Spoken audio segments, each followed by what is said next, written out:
అర్ధరాత్రి 12 గంటల సమయం. అడవిలో హోరున వర్షం కురుస్తోంది. ఆ దట్టమైన అడవి మధ్యలో ఒక పురాతనమైన దేవాలయం ఉంది.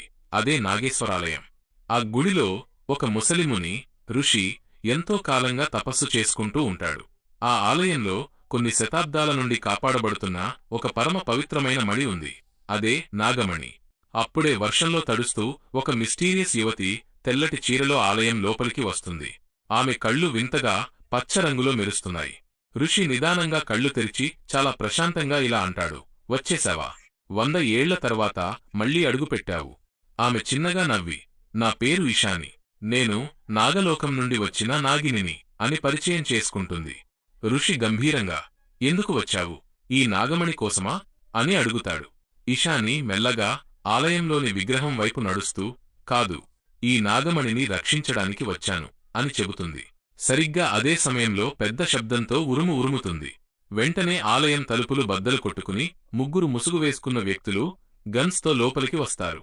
వాళ్ల లీడర్ అరుస్తూ, మాకు ఆ నాగమణి ఇచ్చేయాలి, లేదంటే ఈ గుడిని పేల్చేస్తాం అని బెదిరిస్తాడు.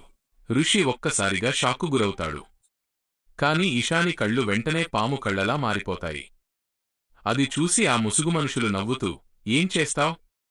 నువ్వు కేవలం ఒక అమ్మాయివి కదా అని వెక్కిరిస్తారు. వెంటనే ఇషాని శరీరం వణకడం మొదలవుతుంది. గోడమీద పడుతున్న ఆమె నీడ ఒక భయంకరమైన రాచనాగు, జాయింట్ కోబ్రా ఆకారంలో కనిపిస్తుంది. మరుక్షణమే ఇషాని తన అసలైన నాగిని రూపంలోకి మారిపోతుంది. అది చూసి ఆ ముఠా సభ్యులు గజగజ వణికిపోతారు. లీడర్ భయంతో షూట్ చేయండి అని అరుస్తాడు. బుల్లెట్లు ఆమె వైపు దూసుకొస్తాయి.